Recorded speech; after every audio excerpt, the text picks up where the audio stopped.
Assalamualaikum warahmatullahi wabarakatuh.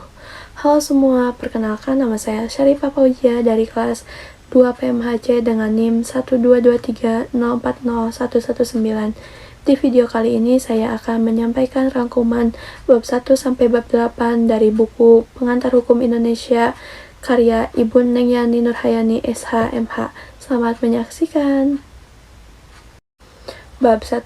Di dalam bab 1 ada pendahuluan, terdiri dari 1. Latar belakang, 2. Tujuan pembelajaran terbagi menjadi 2. Tujuan umum dan tujuan khusus, 3. Peta konsep. Hukum adalah rangkaian peraturan-peraturan mengenai tingkah laku seseorang sebagai suatu anggota masyarakat. Peraturan hidup di dalam masyarakat ada yang bersifat mengatur dan ada juga yang bersifat memaksa. Salah satunya tujuan hukum yaitu mengadakan keselamatan, mengadakan kebahagiaan, dan tata tertib di dalam masyarakat tersebut. Bab 2. Hukum dalam arti tata hukum Indonesia atau hukum positif Indonesia. Uraian materi. 1. Masyarakat dan hukum. 2. Hukum berlaku universal. 3. Pengantar tata hukum. 4. Istilah-istilah bagi PHI. 5. Fungsi utama PHI. 6. Tujuan mempelajari PHI. 7. Perbedaan dan persamaan PIH dan PHI. 8. Konsep survei udara. 9. Historis PIH dan PHI. 10. Tata hukum Indonesia atau hukum positif Indonesia. Masyarakat dan hukum. Menurut Aristoteles, manusia adalah John Politikon, yang artinya ingin bergaul dan berkumpul dengan manusia yang lainnya. Maka terjadilah hubungan satu sama lain yang didasari adanya kepentingan. Kepentingan adalah suatu tuntutan perorangan atau kelompok yang diharapkan untuk dipenuhi. Disinilah peran hukum mengatur kepentingan-kepentingan tersebut agar kepentingan masing-masing terlindungi, sehingga masing-masing mengetahui hak dan kewajibannya. Pada akhirnya, dengan adanya hukum, masyarakat akan hidup aman, tentram, dan makmur. Hukum berlaku universal. Hukum terdapat di seluruh negara di dunia, di mana terdapat pergaulan hidup manusia. Tiap negara mempunyai hukum sendiri-sendiri yang berbeda satu sama lain. Secara etimologis, istilah hukum disebut law dalam bahasa Inggris, dan recht dalam bahasa Belanda dan Jerman, atau droit dalam bahasa Prancis. Istilah recht berasal dari bahasa Latin, rechtum, berarti tuntutan atau bimbingan. Rechtum dalam bahasa Romawi adalah rex, yang berarti raja atau perintah raja. Istilah hukum dalam bahasa Latin juga disebut ius dari kata iubere, artinya mengatur atau memerintah atau hukum. Menurut M.H. Tirta Atmija, hukum adalah berbagai norma yang berlaku di tengah masyarakat dan harus dipatuhi, serta di dalam pergaulan hidup yang mana dengan mendapatkan sanksi atau harus mengganti kerugian jika melanggar aturan tersebut karena dapat membahayakan bagi diri sendiri. Pengantar Tata Hukum Indonesia. Arti pengantar merupakan mata kuliah dasar di Fakultas Hukum yang memberikan uraian secara deskriptif dan analis tentang tata hukum yang pada masa sekarang berlaku di Indonesia. Dengan demikian, PHI memperkenalkan secara umum sehingga diperoleh gambaran menyeluruh dari ruang lingkup permasalahan secara garis besar. Pengantar bersifat luas tapi tak mendalam, menunjukkan fungsi mata pelajaran tersebut sebagai pembantu atau petunjuk. Dalam bukunya R. Abdul Jamali, Pengantar Hukum Indonesia, tata hukum berasal dari bahasa Belanda rechtsorde atau tata hukum, yaitu susunan hukum, artinya memberikan tempat yang sebenarnya pada hukum. Maksud memberikan tempat yang sebenarnya yaitu menyusun dengan baik dan tertib aturan-aturan hukum dalam pergaulan hidup supaya ketentuan yang berlaku dengan mudah dapat diketahui dan digunakan untuk penyelesaian setiap peristiwa yang terjadi. Dalam bukunya Sudirman Kartohadiprodjo, Pengantar Tata Hukum Indonesia, yang dimaksud dengan tata hukum Indonesia adalah hukum yang sekarang berlaku di Indonesia.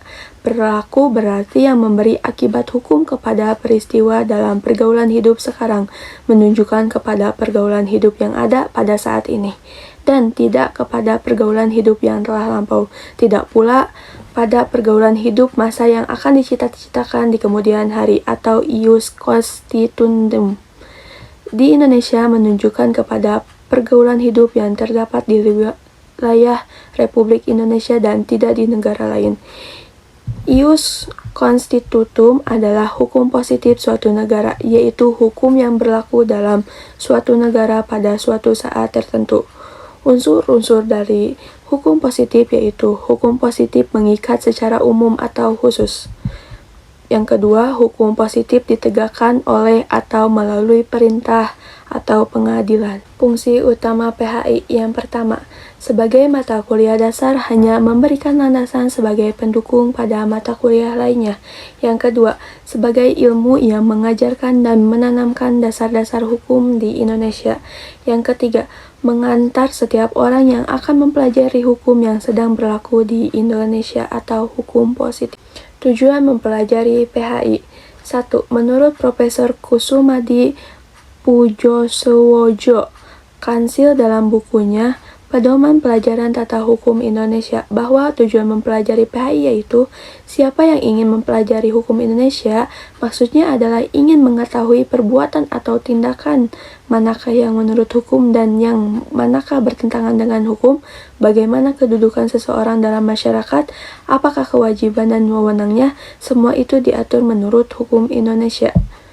Menurut Samijo, mempelajari hukum yang mencakup seluruh lapangan hukum yang berlaku di Indonesia, baik yang tertulis maupun yang tidak tertulis. Tujuan mempelajari hukum positif Indonesia ialah ingin mengetahui 1. Macam-macam hukum, 2. Perbuatan-perbuatan apa yang dilarang dan diharuskan serta yang diperbolehkan menurut hukum Indonesia, 3. Kedudukan, hak, dan kewajiban setiap orang dalam masyarakat dan negara menurut hukum Indonesia. Perbedaan dan persamaan PIH dan PHI. Perbedaan dari istilah. PIH adalah pengantar guna memperkenalkan dasar-dasar ajaran hukum. PIH membahas atau mempelajari dasar-dasar hukum secara umum atau yang berlaku secara universal. Sedangkan PHI adalah mempelajari hukum positif yang berlaku secara khusus di Indonesia. Dilihat dari objek, PIH menurut pendapat Profesor Purnadi Purbacaka dan Profesor Sujono Sukanto dalam bukunya Perihal Kaidah Hukum. 1. Ilmu hukum sebagai kaidah hukum. 2. Ilmu hukum sebagai ilmu pengertian hukum. 3. Ilmu hukum sebagai ilmu kenyataan.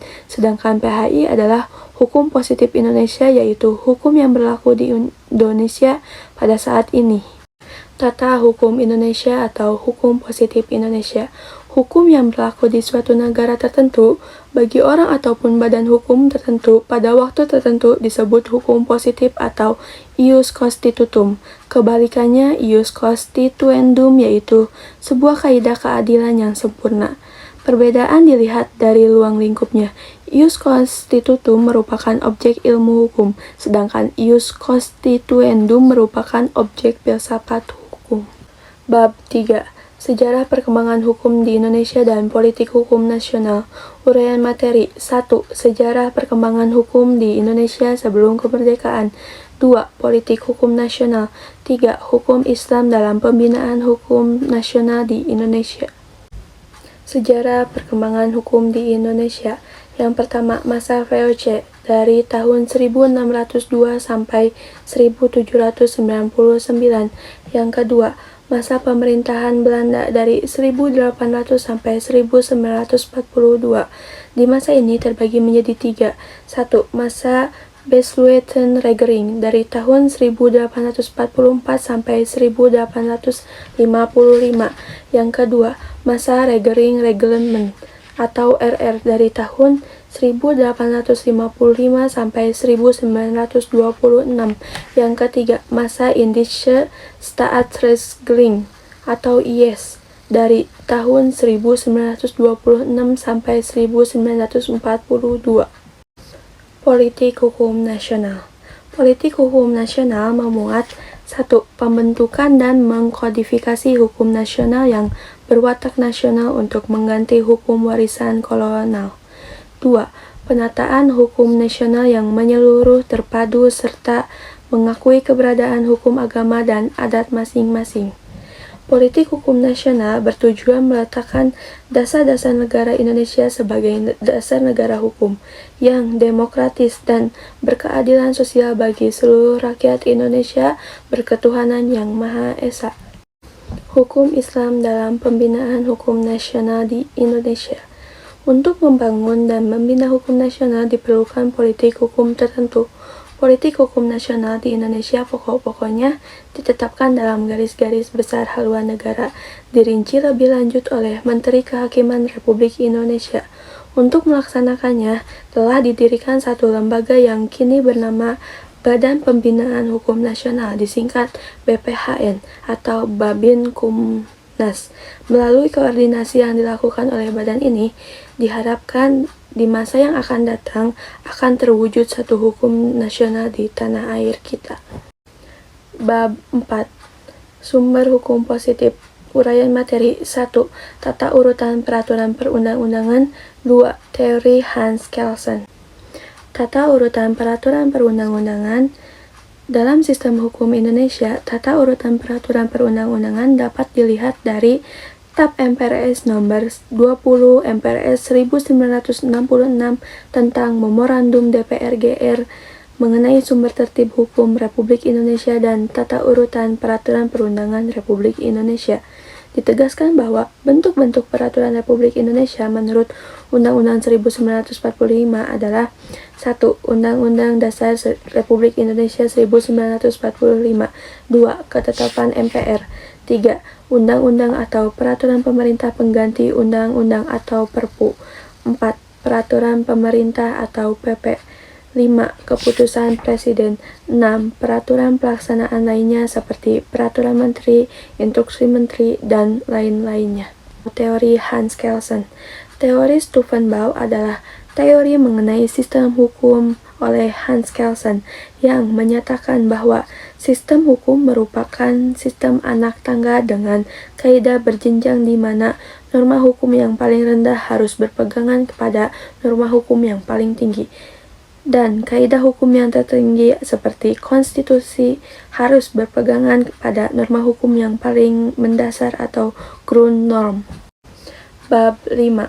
Pengenalan hukum perdata. Uraian materi. 1. Definisi hukum perdata. 2. Dasar hukum berlakunya hukum perdata. 3. Sejarah terbentuknya Kitab Undang-Undang Hukum Perdata. 4. Sistematika Kitab Undang-Undang Hukum Perdata. 5. Asas-asas hukum perdata. 6. Penempatan hukum perdata material dalam KUH Perdata. Definisi hukum perdata. Hukum perdata adalah rangkaian peraturan-peraturan hukum yang mengatur hubungan hukum antara orang yang satu dengan orang yang lain dengan menitik beratkan pada kepentingan perorangan. Hukum perdata adalah ketentuan-ketentuan yang mengatur dan membatasi tingkah laku manusia dalam memenuhi kepentingannya. Hukum perdata adalah ketentuan dan peraturan yang mengatur dan membatasi kehidupan manusia atau seseorang dalam usaha untuk memenuhi kebutuhan atau kepentingan hidupnya. Sistematika Kitab Undang-Undang Hukum Perdata. Dalam sistematika KUHP Perdata, hukum perdata formil terbagi atas 4 buku, yaitu 1. Buku ke-1 mengenai orang, yang berisi hukum perorangan dan hukum keluarga. Kedua, buku 2 mengenai benda, yang berisi hukum kebendaan, hukum harta kekayaan, dan hukum warisan. Yang ketiga, buku 3 mengenai perikatan atau perutangan, memuat hukum harta kekayaan yang berkenaan dengan hak dan kewajiban yang berlaku bagi orang-orang atau pihak-pihak tertentu. Yang keempat, buku 4 mengenai bukti dan kadaluarsa atau liwat waktu, memuat perihal alat-alat pembuktian dan akibat-akibat liwat waktu terhadap hubungan-hubungan hukum. Sedangkan menurut sistematika material, 1. Hukum perorangan, 2. Hukum keluarga, 3. Hukum harta kekayaan, 4. Hukum waris. Asas-asas dalam hukum perdata. 1. Melindungi HAM, pasal 1 KUHP dan pasal 3 KUHS. 2. Setiap orang harus mempunyai nama dan tempat kediaman hukum atau domisili, pasal 5 KUHS. 3. Perlindungan kepada orang-orang yang tidak cakap untuk melakukan perbuatan hukum pasal 133 KUHS. 4. Asas monogami pasal 27 KUH Perdata. Bab 6. Pengenalan hukum adat di Indonesia. Materi. 1. Definisi hukum adat. 2. Bentuk hukum adat. 3. Sifat hukum adat. 4. Teori receptio in complexu dari Van den Berg. 5. Perbedaan hukum adat dan hukum kebiasaan. 6. Dasar hukum berlakunya hukum adat. 7. Persekutuan masyarakat hukum adat. Hukum adat adalah hukum atau peraturan yang tidak tertulis yang tumbuh dan berkembang di dalam masyarakat yang hanya ditaati oleh masyarakat yang bersangkutan. Hukum adat mempunyai kemampuan menyesuaikan diri dan elastis karena peraturan-peraturannya tidak tertulis. Bentuk hukum adat. 1. Tertulis, yakni yang sudah mengenal tulisan. 2. Tidak tertulis, yakni tumbuh dan hidup di dalam masyarakat yang masih buta huruf.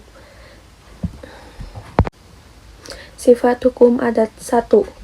Magis religius atau alam pikiran masyarakat hukum adat dipengaruhi oleh alam gaib. 2. Komunal atau kemasyarakatan. 3. Konkret atau nyata. 4. Partisipal kosmis. 5. Tunai atau kontan.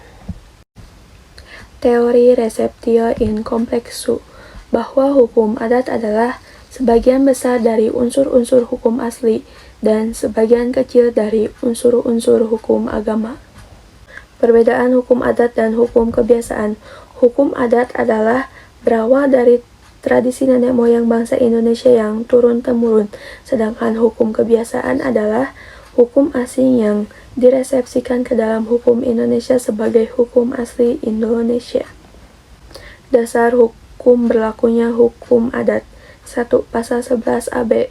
2. Pasal 75 ayat 3 redaksi lama RR 1851, Pasal 31 IS ayat 2 sub B. 3. Pasal 104 ayat 1 UU DS 1950. 4. Pasal 2 AP UUD 1945. 5. UU nomor 14 tahun 1970 tentang ketentuan pokok-pokok kekuasaan kehakiman. Persekutuan masyarakat hukum adat. Persekutuan masyarakat hukum adat dibagi menjadi dua bagian. 1. Berdasarkan pertalian darah atau genealogis. Genealogis dikenal 3 macam pertalian keturunan, yaitu menurut garis laki-laki, menurut garis perempuan, menurut garis ibu dan bapak. Kedua, teritorial, wilayah atau kedaerahan atau tempat tinggal. Berdasarkan teritorial dikenal 3 jenis, yaitu masyarakat hukum desa atau perkampungan, masyarakat hukum wilayah atau daerah, masyarakat hukum serikat desa atau perserikatan desa. Bab 7. Pengenalan hukum dagang. Uraian materi. 1. Definisi hukum dagang. 2. Sejarah hukum dagang. 3. Sistematika KUHD. 4. Hubungan hukum dagang dengan hukum perdata. 5. Berlakunya hukum dagang. 6. Sumber hukum dagang. Definisi hukum dagang. Hukum dagang adalah hukum yang mengatur tingkah laku manusia yang turut melakukan perdagangan untuk memperoleh keuntungan, atau hukum yang mengatur hubungan antara manusia dan badan-badan hukum satu sama lainnya dalam lapangan perdagangan. Sejarah hukum dagang. Sejarah hukum dagang erat dengan sejarah hukum dagang Belanda. Sejarah hukum dagang Belanda erat kaitannya juga dengan sejarah hukum dagang Prancis, sedangkan sejarah hukum dagang Prancis tidak bisa dipisahkan dengan hukum Romawi, yaitu Corpus Iuris Civilis. Sejarah hukum dagang sudah dimulai sejak abad pertengahan di Eropa, berkisar dari tahun 1000 sampai 1500 Masehi. Sistematika KUHD. KUHD yang mulai berlaku di Indonesia pada 1 Mei 1848 terbagi atas 2 kitab dan 23 bab. Kitab pertama berjudul tentang dagang umumnya, kitab kedua berjudul tentang hak-hak dan kewajiban-kewajiban yang terbit dari pelayaran. Hubungan antara hukum dagang dengan hukum perdata. Hukum perdata merupakan hukum umum, sedangkan hukum dagang merupakan hukum khusus. Dengan diketahuinya sifat dari kedua kelompok hukum tersebut, maka dapat disimpulkan keterhubungannya sebagai hukum yang bersifat khusus mengesampingkan hukum yang bersifat umum. Sumber-sumber hukum dagang. Hukum dagang di Indonesia terutama bersumber pada 1. Hukum tertulis yang dikodifikasikan, Kitab Undang-Undang Hukum Dagang atau KUHD, dan Kitab Undang-Undang Hukum Sipil atau KUHS. 2. Hukum tertulis yang belum dikodifikasikan, yaitu peraturan perundangan khusus yang mengatur tentang hal-hal yang berhubungan dengan perdagangan. Bab 8. Pengenalan hukum Islam. Uraian materi. 1. Hukum Islam dalam tata hukum di Indonesia. 2. Al-Ahkam al-Khamsah yang terbagi menjadi 5. 1. Wajib. 2. Sunat. 3. Haram. 4. Makruh. 5. Mubah atau jaiz. Hukum Islam dalam tata hukum di Indonesia. Hukum Islam yang disebut dan ditentukan oleh peraturan perundang-undangan dapat berlaku langsung tanpa harus melalui hukum adat. Kedudukan hukum Islam dalam sistem hukum Indonesia adalah sama dan sederajat dengan hukum adat dan hukum barat. Al-Ahkam al-Khamsah. 1. Wajib. Wajib adalah apabila dilakukan mendapat pahala dan apabila ditinggalkan mendapat dosa. Wajib terbagi menjadi 2, yaitu wajib aini dan wajib kifayah. Yang kedua, sunat. Sunat adalah apabila dilakukan mendapat pahala dan apabila ditinggalkan tidak apa-apa. Sunat terbagi menjadi 2, yaitu sunat muakkadah dan sunat ghairu muakkad. 3. Haram. Haram adalah apabila dilakukan mendapat dosa dan apabila ditinggalkan mendapat pahala. Haram terbagi menjadi 2, yaitu haram zati dan haram ghairu zati. 4. Makruh. Makruh adalah apabila dikerjakan mendapat dosa dan apabila ditinggalkan mendapat pahala. Yang kelima, mubah. Mubah artinya boleh dilakukan, boleh juga tidak. Sekian video paparan rangkuman bab 1 sampai bab 8 buku Pengantar Hukum Indonesia karya Ibu Neng Yani Nurhayani, SH, MH. Wassalamualaikum warahmatullahi wabarakatuh.